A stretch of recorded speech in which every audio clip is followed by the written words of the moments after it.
Revolt of 1857। बहुत अच्छे से तुम सुनिएगा कैसे ये क्रांति होता है, कैसे शुरुआत होता है और किस प्रकार से ये चीजें जो है आगे बढ़ी है। ध्यानपूर्वक देखिएगा, देखिएगा ध्यानपूर्वक। ये जो हिस्सा दिखता है वो बंगाल है और सारे फसाद का जड़ यही है, ठीक है। ये क्या है? बंगाल। हम बात कर रहे हैं कब का? 1857 के थोड़ा पहले का। ये रिवॉल्ट ऑफ 1857 जो हुआ है, इसके थोड़े पहले की स्थिति को देख लेते हैं कि भारत में स्थिति कैसी चल रही है अच्छे तरीके से। अगर इसकी पहले की बात करें थोड़ा सा, तो ये देखा जाए लगभग 19वीं सदी का मध्य चल रहा है ना जी। अब 19वीं सदी का जो मध्य चल रहा है, इसमें कुछ मामला समझिएगा आप अच्छे से। इस समय अंग्रेज जो है हर तरीके से भारतीयों को शोषित करके रखा है, प्रत्येक तरीके से। अगर आर्थिक तरीके से कहें तो काम खूब करवा रहा है, पैसा नहीं दे रहा है, आर्थिक शोषण हो रहा है, अंग्रेज के द्वारा टैक्स बहुत अधिक लग रहा है, आर्थिक शोषण हो रहा है। इसके अलावे अगर बात की जाए, राजनैतिक शोषण भी है। राजनैतिक शोषण की बात करें तो इसका सबसे बड़ा जीता जागता उदाहरण जो है वो आपको लॉर्ड डलहौजी का जो है हड़प की नीति है।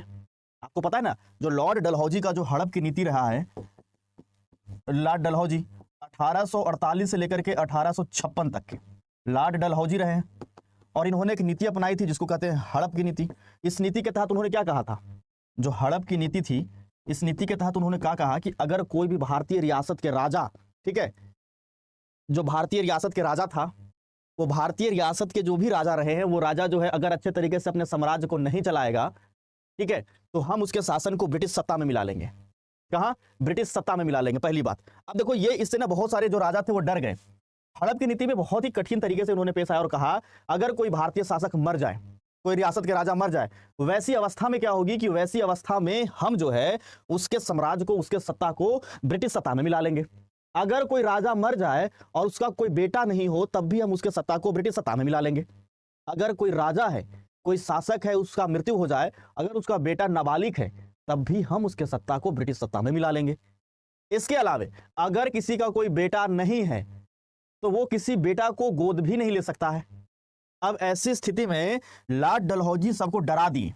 ऐसा ना डरा दिए कि सबको लगने लगा कि अब अंग्रेज अपने पूरे सत्ता में ही मेरा मिला लेगा। अरे लॉर्ड डलहौजी, अरे बहरहाल डलहौजी नहीं है, लॉर्ड डलहौजी नाम है इनका, ठीक है। तो राजनीतिक शोषण भी बहुत अधिक हो रहा था। इसके अलावे सामाजिक हस्तक्षेप भी बहुत चल रहा था। देखो कैसे सामाजिक हस्तक्षेप कैसे चल रहा है, देखना जरा। सामाजिक हस्तक्षेप ऐसा चल रहा है, जैसे देखो सती प्रथा का नाम सुने हो? सती प्रथा जो था वो खूब भारत में है। अब सती प्रथा में क्या होता था, किसी पुरुष का मृत्यु होगा, उनकी पत्नी अगर जीवित है तो उसके साथ साथ उसके चिता पर उसको भी जला दिया जाना। सती प्रथा तो यही है, जला दिया जाना। अब ऐसी अवस्था में क्या हुई कि लॉर्ड विलियम बेंटिंक जो है सामने आए, बोले तो गलत है। अब गलत है या सही है जो भी है, लेकिन मामला ऐसा हुआ कि यहां पे भारतीय ब्राह्मण क्या कह रहे हैं कि ये जो नीति है सती प्रथा गलत है कि सही है, उसका हम निर्णय करेंगे। आपका काम है देश के प्रशासन को चलाना, अंग्रेज को कह रहा है। हमारा काम है समाज को चलाना, तो समाज में जो नीति बनता है उसमें आप हस्तक्षेप नहीं कीजिए। जबकि लॉर्ड विलियम बेंटिंक की बात करें तो बेंटिंक सती प्रथा का अंत करने में एकदम लगे हुए हैं। सच बात है कि मामला वो नहीं है कि गलत है कि सही है, अंग्रेज हस्तक्षेप तो कर रहा है ना, इससे बहुत ज्यादा जो है प्रभावित थे, बहुत ज्यादा तकलीफ में थे भारतीय ब्राह्मण लोग। सामाजिक हस्तक्षेप हो गया, समझ रहे हो कि नहीं समझ रहे हो? अब ये सब कारण बन रहा है आपका जो है ना 1857 के क्रांति के होने का कारण, ये सब रिवोल्ट होने का कारण बन रहा है आपको एक एक करके जो भी है। अब ये सब कारण तो चल ही रहा था, इस समय एक तत्कालीन कारण बनता है। तत्कालीन कारण क्या है, ध्यानपूर्वक देखिएगा। तत्कालीन कारण क्या बनता है, बहुत अच्छे से देखिएगा सारे बच्चे। ये घटना एक बहुत बड़ी घटना घटती है जो कि बंगाल में घटती है, ठीक है। ये घटना घटती है 29 मार्च 1857, ठीक है। 29 मार्च 1857 को एक बहुत बड़ी घटना है, ध्यान से सुनिएगा। ये आपका है बंगाल, ठीक है बच्चे, ये क्या है, ये है बंगाल। बंगाल में ही सिपाहियों की एक छावनी थी, ठीक है, उसका नाम था बैरकपुर छावनी। बैरकपुर छावनी 29 मार्च 1857। ये कहाँ है? बंगाल में है डियर। क्या है ये? सिपाहियों की छावनी है। यहीं पर एक रेजिमेंट था और उस रेजिमेंट का नाम था 34वां रेजिमेंट। क्या नाम है? 34वां रेजिमेंट। एक एक सवाल पूछा गया इसलिए इसका ध्यान रखेंगे। इस रेजिमेंट का नाम है 34वां रेजिमेंट और इस 34वें रेजिमेंट में एक सिपाही है और उस सिपाही का नाम है मंगल पांडे। क्या नाम है? मंगल पांडे। ये मंगल पांडे जी जो है थाना के बाहर बैठे रहते हैं। जब थाना के बाहर बैठे रहते हैं तब जात से ब्राह्मण है मंगल पांडे। कोई आता है यहाँ पे, आने के बाद क्या कहता है, ए पंडित जी एक लोटा पानी पिलाइए ना। मंगल पांडे कह रहे हम ब्राह्मण हैं, पंडित थोड़ा पानी पिलाएंगे। कोई होंगे और अन्य जाति के, मतलब समझ रहे हैं, बोलना तो नहीं चाहिए मुझे, लेकिन वो टाइमिंग ऐसा चल रहा है कि बहुत ज़्यादा जाति भेद है, वो समय ही ऐसा है, 19वीं सदी के लगभग मध्य चल रहा है।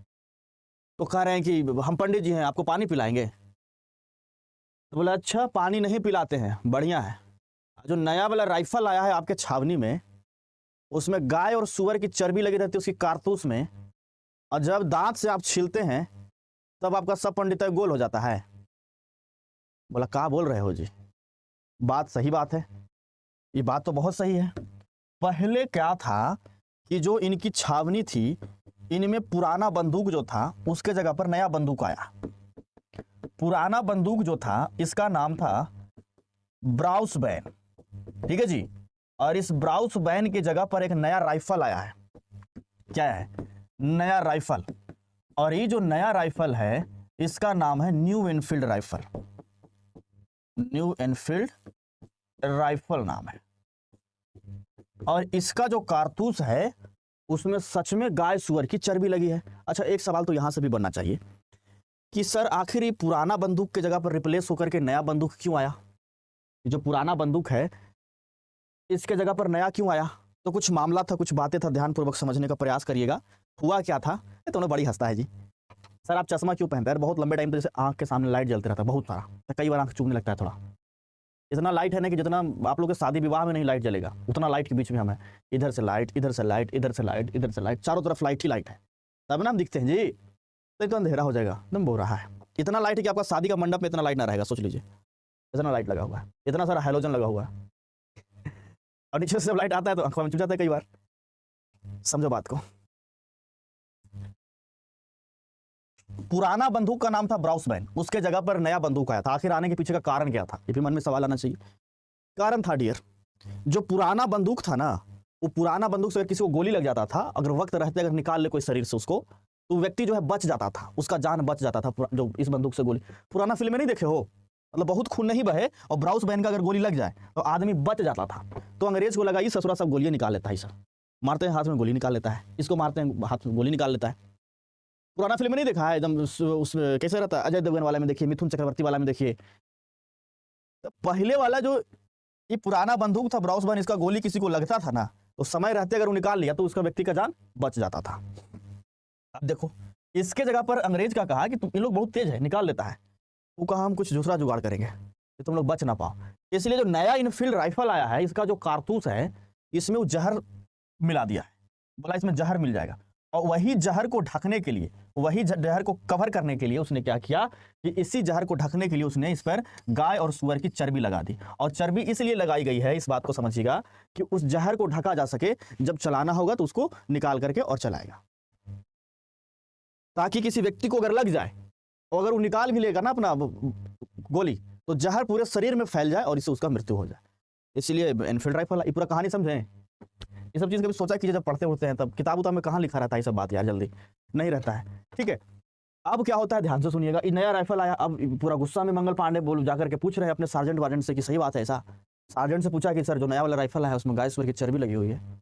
सार्जेंट एकदम गुस्सा के कहता है, देखो मंगल पांडे, गाय की चर्बी लगा रहे चाहे सुअर की चर्बी लगा रहे, तुमको तो ये बंदूक चलाना ही पड़ेगा, फौज में मौज नहीं। पूरा गुस्सा गए मंगल पांडे की, भाई साहब हमारा धर्म भ्रष्ट करा देगा, समझ रहे हो साहब, हमारा धर्म भ्रष्ट करा देगा। अब इस चक्कर में मंगल पांडे जो है मौके पर ही कहते गोली तो चलाएंगे, लेकिन रुको बताते हैं। मौके पर ही लेफ्टिनेंट बाग और मेजर ह्यूरसन, ठीक है, ये दोनों को गोली मार दिया।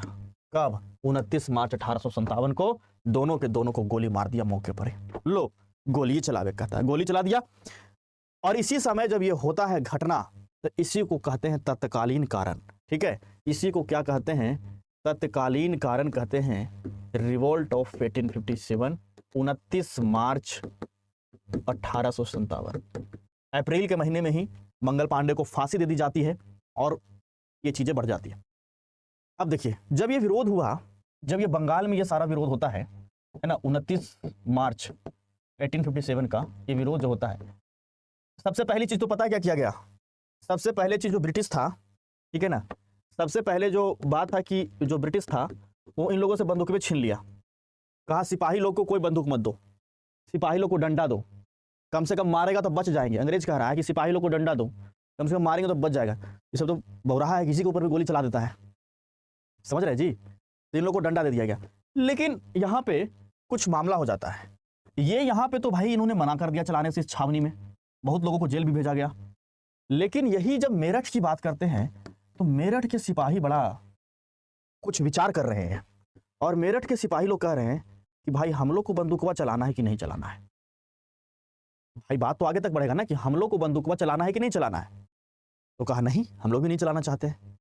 इन लोग प्लान कर रहा है कि एक दिन अंग्रेज को मेरठ में जो है, इन लोगों ने प्लान किया है कि 10 मई 1857 ईस्वी को रात में 12 बजे के करीब एक साथ ये जो मेरठ है, मेरठ के थाना में, देखो कई बार आपको लगता होगा सर पुलिस और वो मामला हम समझ नहीं पाते हैं। देखिएगा, जब ब्रिटिश रूल हमारे देश में चल रहा था तो जितने भी अधिकारी दिखेगा ना, ऑफिसर्स ज्यादातर वो सभी ब्रिटिश रहेंगे, लेकिन जो सिपाही रहेगा वो रहेगा ज्यादातर भारतीय, मतलब कांस्टेबल। तो अब मेरठ की अगर बात करें थाना का, तो यहां पे भी जो आपके अधिकारी ऑफिसर्स रहेंगे, है ना, वो कौन रहेंगे? ब्रिटिश रहेंगे। ये सब समझते हैं जी आप लोग। और बाकी जो कांस्टेबल रहेगा, कांस्टेबल कौन रहेगा? इंडियन रहेंगे। ये सब बात आप लोग समझते हो। तो यहां पर सिपाही क्या सोच रहा है, 10 मई की रात को क्या होने वाला है कि पहले तो अंग्रेज को कूटेंगे जो ऑफिसर्स है इसी थाना में, और उसके बाद फिर लूटेंगे। एक ही थाना की बात है कि थाना में विद्रोह हो रहा है, थाना में ही विद्रोह होने वाला है।